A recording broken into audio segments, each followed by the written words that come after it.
अभी जो UP PCS RO का और जो पीसीएस प्री का पेपर होने वाला है उसके अंदर यूपी बजट से 2-3 सवाल आ सकते हैं। अब पहले ये देख लेते हैं कि इसमें सवाल जो था पिछली बार आया था, क्वेश्चन 2022 में आया था ये क्वेश्चन 2022 के पीसीएस प्री में बजट के ऊपर। तो सबसे पहले इसमें क्वेश्चन ये आया था कि बजट का आकार कितना है। ऐसा ही क्वेश्चन जो है आरओ 2017 में भी आ चुका है। 2017 का जो प्री हुआ था 2018 में, उसके अंदर भी ये नंबर ही पूछा था इसने, तो ये एक तरह से रिपीटेड था।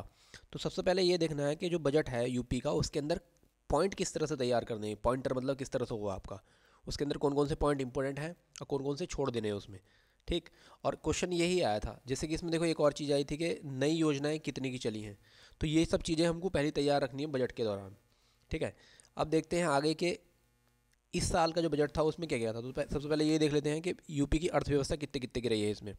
तो पहला ये है कि जो 2023-24 के अंदर यूपी की जो पूरी जीडीपी है, एसजीडीपी बोलते हैं इसको, ये कितने रहने वाली है। तो ये 24 लाख करोड़ की होने वाली, 24.39171। ठीक है।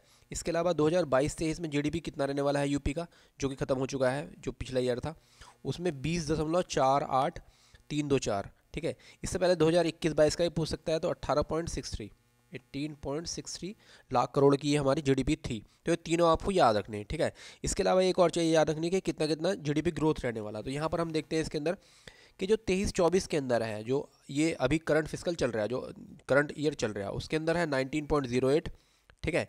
इससे पहले जो था ये वाला जो ईयर है 2022-23 के अंदर, 2022-23 के अंदर अभी आंकड़ा तो नहीं आया, लेकिन फिर भी इसका जो जीडीपी ग्रोथ रेट एक्सपेक्टेड था वो था 19.48%। ठीक है। इसके अलावा जो इससे पहले वाला साल था उसमें 16 पॉइंट समथिंग के आसपास जो है वो जीडीपी ग्रोथ था। तो ये 3-4 चीज़ें इसके अंदर आपको याद रखनी पहले तो। इसके बाद आगे बढ़ते हैं कि आकार कितना था। जैसे कि ये देखो यहाँ पर आकार इसमें पूछ रहा है कि कितना कितना आकार था। तो पहला आकार, पूरा नंबर ही आपको याद रखना है, ये पूरा का पूरा 690243.43। That is very very important. इसके अलावा जो बजट था किस तारीख को ये हुआ है, तो 22 फरवरी को हुआ है। वैसे ये बहुत इंपॉर्टेंट नहीं, लेकिन पीसीएस का एग्ज़ाम है तो ये लोग कुछ भी पूछ लेते हैं। तो 22 फरवरी 2023 को ये रिप्रेजेंट हुआ था। इसके अलावा जो है सुरेश खन्ना ने इसको किया था। इसके अलावा इस ये जो बजट था उसका किन क्षेत्रों के ऊपर ध्यान था, तो ऐसा क्वेश्चन पूछ लेगा कि इनमें से कौन से क्षेत्र पे ध्यान नहीं था। तो यहाँ पर देखिए हेल्थ सेक्टर हो गया, शिक्षा हो गई, और बुनियादी ढांचा इंफ्रास्ट्रक्चर जिसे बोलते हैं, उन इन तीन ये तीन मेन फोकस में थे। तो ये याद रखना है आपको। इसके अलावा नई योजनाओं के ऊपर भी पिछली बार सवाल था, ये तो पॉइंटर था एक उसके अंदर 2022 वाले पेपर में। तो यहाँ पर देखिए 32,721.96 करोड़ की नई योजनाएं चली हैं। ठीक है। इसके अलावा नेक्स्ट आगे बढ़ते हैं इसके अंदर कि जीडीपी और कर राजस्व जो है, टैक्स रिवेन्यू कितना कितना रहने वाला है। तो थोड़ा सा ये याद रख लो यहाँ पर कि टैक्स रिवेन्यू जो होने वाला है यूपी का, वो होने वाला था इस बार 2023-24 में 2,62,634 करोड़ रुपये। ये थोड़ा सा याद रखना, 2.62 याद रख लो तो थोड़ा बहुत वो हो जाएगा, लेकिन बहुत मुश्किल हो जाएगा वैसे तो क्वेश्चन, लेकिन फिर भी याद रखना है। ठीक है। इसके अलावा फिजिकल डेफिसिट के ऊपर बात हो रही है यहाँ पर देखिए, तो ये दोनों तरह से पूछ लेगा यहाँ पर कि फिजिकल डेफिसिट जो है, राजकोषीय घाटा जो है वो कितने का है। तो 84,883 लाख करोड़ का है ये। अब इसमें कई बार क्या कहेगा कि परसेंटेज में बताइए आप, तो परसेंटेज में आप 2-3 याद रख लो इसके अंदर। एक तो 21-22 के अंदर तो फिजिकल डेफिसिट 21-22 में था 4.17%। इसके बाद 22-23 के अंदर इसमें लगभग 3.98% के आसपास था, जो कि बाद में 4% कर दिया गया। ठीक है। इसके अलावा जो 2023-24 के अंदर जो है वो 3.5% है, 3.5। तो ये तीनों ही आंकड़े आपको याद रखने। इसके अलावा यहाँ पर देखो बोल रहा है कि 2021-22 के अंदर जो जीडीपी ग्रोथ रेट था कितना था, तो 16.8% था। इंपॉर्टेंट है ये। इसके अलावा 23-24 में 19% रहने वाला है, और इसके अलावा जो 19.08 रहने वाला है, और 22-23 में मैंने बताया अभी आपको कि 19.48% रहा था। तो ये दोनों के दोनों तीनों तीनों जो है नंबर है वो आपको याद रखने हैं इसके अंदर। ठीक है। इसके अलावा यहाँ पर देखिए कि जो राजस्व व्यवस्था है उसके अंदर कितना कितना है। तो जो राजस्व संग्रह है, मतलब रिवेन्यू है, वो कितना कितना आने वाला है। तो वो आने वाला है आपका 1,50,000 करोड़। तो ये याद नहीं रखना, बहुत ज़्यादा इंपॉर्टेंट नहीं है, लेकिन फिर भी थोड़ा बहुत याद रख लो इसमें। इसके अलावा यहाँ पर देखिए ग्लोबल इन्वेस्टर समिट जो है, जो हुई थी फरवरी के अंदर, फरवरी में शायद हुई थी, लखनऊ के अंदर। तो वहाँ पर कितने लाख करोड़ का इन्वेस्टमेंट आया था। तो ध्यान रखना 33.5 लाख करोड़ का आया, ये सवाल आ सकता है दोबारा से। ठीक है। इसके अलावा यूपी के अंदर कितने स्टार्टअप हैं, तो बजट के अकॉर्डिंग 72,000 स्टार्टअप यूपी के अंदर एट प्रेजेंट काम कर रहे हैं। ठीक है। इसके अलावा स्टार्टअप सीड फंड के लिए सरकार ने कितना पैसा रखा है, तो 100 करोड़ रुपये रखा है, ये बहुत महत्वपूर्ण है। इसके अलावा नए जो मेडिकल कॉलेज हैं वो कितने खोले जाएंगे, 14। इसके अलावा one district one medical college योजना जो है उसके अंदर कितने की स्थापना की जा रही, तो वो 45 की है। 45 के अंदर 16 जो हैं, 16 जिलों के अंदर जो मेडिकल कॉलेज खोले जाएंगे वो PPP based, private public partnership के अंदर खोले जाएंगे, ठीक है। इसके अलावा आयुष्मान भारत जन आरोग्य योजना के लिए सरकार ने कितना पैसा रखा, 400 करोड़ रुपया। ये थोड़ा बड़ी बड़ी योजनाएं हैं, ये आपको याद रखनी है, ठीक है। Emergency medicine and regional transport स्थापना ये कहाँ पर होने वाला, तो लखनऊ में ना, ये याद रखना है। Liver transplant centre and advance diabetic centre की स्थापना किस मेडिकल कॉलेज में होगी, तो ये SGPGI जो लखनऊ का है वहाँ पर। इसके अलावा इसमें ये पूछ रहा है कि मुख्यमंत्री जन आरोग्य योजना, ठीक है। अब देखो ध्यान रखना है, मुख्यमंत्री जन आरोग्य योजना किसके लिए है, तो असंगठित क्षेत्र जो होता है, इनफॉर्मल सेक्टर, उसके कर्मचारियों के लिए है। ये बहुत ही महत्वपूर्ण है, 100 करोड़ रुपये रखा। मुख्यमंत्री जन आरोग्य योजना जो है वो किन के लिए है, ये पूछ लेगा, तो ये है असंगठित क्षेत्र के जो कर्मचारी हैं उनके लिए, ठीक है। इसके अलावा नेक्स्ट आगे बढ़ते हैं। यहाँ पर देखिए ये सवाल बहुत ही इंपॉर्टेंट है कि देश की जो GDP है उसमें यूपी का स्थान कितना है, तो अभी 2022-23 में था 8.15%। और ध्यान रखना अभी जो हो गया वो 9.2% हो गया, लेकिन अभी वाला वो पूछेगा नहीं, वो बाद में कहीं एग्जाम होगा तब पूछेगा। और ये दूसरे नंबर पे हो गया यूपी, जिसका स्थान जो है महाराष्ट्र के बाद दूसरे नंबर पे है GDP के मामले में, जो इंडिया की GDP है उसके अंदर हिस्सेदारी में। पहला 8.15% था, तो पहले वाला याद रखना है, दूसरा वाला भी याद रखना है 9.2, लेकिन वो अभी आने वाले एग्जाम में आएगा। अभी जो RO का एग्जाम है जो है उसके अंदर नहीं आएगा, UPPCS में भले से आ सकता है 9.2, तो ये याद रखना है आपको, ठीक है। इसके अलावा एक 22 का जो 16.8 है मैंने अभी बताया इसमें। इसके बाद नेक्स्ट है इसमें ये गन्ना बनना का जो वो है वो ये सब नहीं आएगा। इसके बाद देखिए महिला PSC की जो बटालियन है उसके अंदर कितनी बटालियन बनेंगी, तो 3 बनेंगी, याद रखना है ये। इसके अलावा बेसहारा महिलाओं के लिए जो कन्या सुमंगला योजना है 1050 करोड़, ये बहुत इंपॉर्टेंट, कन्या सुमंगला योजना जो है इसके लिए 1050 करोड़ रुपया। इसके लिए जो विवाह योजना है, जो सामूहिक विवाह होता है, उसके लिए 600 करोड़ रुपया रखा सरकार ने, दोनों बहुत महत्वपूर्ण है। इसके बाद नेक्स्ट है इसमें बुंदेलखंड एक्सप्रेस वे और डिफेंस कॉरिडोर के लिए 550 करोड़ रुपये रखा अलग से सरकार ने।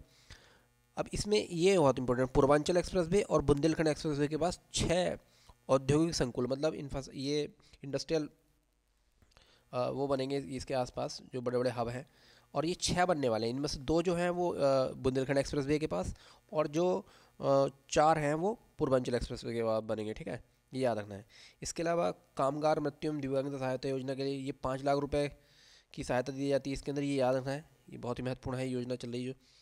इसके बाद है इसमें जो ODOP है उसके लिए सरकार ने 200 करोड़ रुपये रखा है यूनिटी मॉल के लिए। ध्यान रखना यूनिटी मॉल किससे संबंधित है, पूछ लेगा, तो ये यूनिटी मॉल किससे संबंधित है, ODOP, one district one product scheme से संबंधित है, और 200 करोड़ रुपया सरकार ने इसके लिए रखा है, ठीक है। इसके अलावा मुख्यमंत्री दुर्घटना बीमा योजना के लिए सरकार ने 12 करोड़ रुपया का, और ये किसके लिए, ये भी पूछ लेगा कि मुख्यमंत्री दुर्घटना बीमा योजना किसके लिए, तो ये असंगठित क्षेत्र के जो कर्मचारी हैं विशेष रूप से उनके लिए है, और 12 करोड़ रुपये इस स्कीम के लिए रखा है सरकार ने। इसके बाद इसमें नेक्स्ट है ODOP और हरसेब के लिए यूनिटी मॉल, बस ये याद ही रखना है कि जो ODOP प्रोडक्ट हैं उनकी मार्केटिंग के लिए यूनिटी मॉल बनाए जाएंगे हर स्टेट की राजधानी में, तो ये आपको याद रखना है, ठीक। इसके बाद आगे बढ़ते हैं इसमें ये तो ये सब आने वाला है नहीं इसमें। इसके बाद देखो डिजिटल लाइब्रेरी की बात हो रही है इसके अंदर कि डिजिटल लाइब्रेरी, हाँ इसमें एक और है महाकुंभ जो होने वाला है 2025 में, उसके लिए कितने रुपए रखे सरकार ने, तो 2500 करोड़ रुपये रखा, ये नॉर्मली याद रखना है आपको महाकुंभ के ऊपर। और 2025 में महाकुंभ होने वाला है, कहाँ पर, प्रयागराज में। इसके अलावा ग्राम पंचायत एवं वार्ड स्तर पर जो लाइब्रेरी की, ये पूछेगा कि लाइब्रेरी किस लेवल पे बना रहे हैं, तो ग्राम पंचायत और वार्ड स्तर पे, ठीक है। और डिजिटल लाइब्रेरी बनाने की बात हुई है, तो ये पूरा क्वेश्चन आपको अच्छे से याद रखना है, ये आएगा एग्जाम में। सामूहिक विवाह योजना जो है उसके लिए 600 करोड़ रुपया रखा सरकार ने, ये मैं अभी बताया था थोड़ी देर पहले। इसके बाद है नेक्स्ट इसमें कन्या सुमंगला योजना के लिए, हाँ 1050 करोड़ रुपये, 2 रिपीट हो गया दोबारा से। इसके बाद कोरोना से बचाने के लिए ये भी, हाँ देखिए कोरोना से वैक्सीनेशन में 32 करोड़ के करीब, मतलब लगभग 40 करोड़ के करीब पहला स्थान है यूपी का, ये याद रखना है। इसके अलावा है स्वामी विवेकानंद युवा सशक्तिकरण योजना, ये टेबलेट वाली योजना है, ध्यान रखना बहुत ही महत्वपूर्ण है। ये 3600 करोड़ रुपये रखा है, ये बहुत ही महत्वपूर्ण योजनाओं के लिए जो पैसा सरकार ने रखा है वो बहुत ही महत्वपूर्ण है, उसे याद रखना है आपको। इसके अलावा मुख्यमंत्री कृषक दुर्घटना बीमा योजना, कृषकों के लिए 5 लाख का बीमा है इसके अंदर, इसके लिए सरकार ने 750 करोड़ रुपये रखा, थोड़ा बहुत इंपॉर्टेंट योजनाएं हैं ये, इनसे वैसे भी सवाल आएगा और वैसे भी आएगा कितना कितना पैसा रखा है इसमें, ठीक है। इसके अलावा नेक्स्ट है इसमें कि गेहूं का जो न्यूनतम समर्थन मूल्य है 2022-23 के लिए वो कितना रखा था गवर्नमेंट ने, 2015 रुपये रखा है, ये बहुत महत्वपूर्ण है। इसके बाद नेक्स्ट है इसमें, हाँ ये 3-4 चीज़ें देखो, दूध उत्पादन में, गन्ना उत्पादन में, चीनी उत्पादन में, एथेनॉल उत्पादन में यूपी का प्रथम स्थान है, सब्जी उत्पादन में यूपी का प्रथम स्थान है, ये 3-4 चीज़ें याद रखनी है। एथेनॉल में तो है ही, तो इस पे सवाल डायरेक्ट आएगा, डायरेक्ट सवाल है एग्रीकल्चर से। इसके बाद मनरेगा योजना में जो नंबर ऑफ डेज़ है उसके मामले में यूपी नंबर 1 पे है। इसके बाद NRLM जो है नेशनल रूरल लिवलीहुड मिशन, राष्ट्रीय ग्रामीण आजीविका मिशन जो है उसके अंदर सबसे ज़्यादा सहायता समूह है इसके अंदर यूपी में 1,07,000, थोड़ा सा याद रखना है बस खाली। एमएसएमई अधिनियम के अंदर जो है इस पे तो सवाल आएगा नहीं, लेकिन जो नया वाला वो है, मतलब इकोनॉमिक्स में इसमें सवाल आएगा कि एमएसएमई के अंदर जो नया है कि micro small and medium enterprises जो है वो कितना कितना उनका टारगेट रहता है, 1, 5, 10, 50, 50, 250, ये याद रखना आपको। इसके अलावा उत्तर प्रदेश की नई पर्यटन नीति 2022, इसके सन पे ही पूछ लेगा कौन से साल ये लॉन्च हुई थी, ठीक है। ये रोजगार वोजगार को नहीं है, लेकिन ये आ जाएगा। इसके बाद यूपी के अंदर जो रोजगारी दर है, बेरोजगारी दर है, वो पूछ रहा था कितनी है, तो 4.2% है 2022 में। ये थोड़ा सा याद रखना है, इंपॉर्टेंट है, काफ़ी ज़्यादा इंपॉर्टेंट है ये। इसके बाद है इंफ्रास्ट्रक्चर के अंदर सरकार क्या क्या कर रही है, ठीक है। तो इसमें देखो झांसी लिंक एक्सप्रेसवे नया, और ये चित्रकूट लिंक एक्सप्रेसवे जो वो है नया वाला बुंदेलखंड एक्सप्रेसवे, उसको जोड़ने की बात हो रही है इसके अंदर, ठीक है। इसके अलावा यमुना एक्सप्रेसवे के पता के कितने एकड़, ये तो चलो ये फिल्म सिटी है, बस इतना याद रखना है, 1,000 के एकड़ भूमि, ठीक है। राज्य में कितने हवाई अड्डों का निर्माण कार्य, ये भी नहीं आएगा, ठीक है। बस ये याद रखना है कि यूपी में कितने 13 हवाई अड्डे हैं यूपी के अंदर, जिनमें से 5 जो हैं वो अंतर्राष्ट्रीय स्तर के हैं, ये याद रखना है आपको, ठीक है।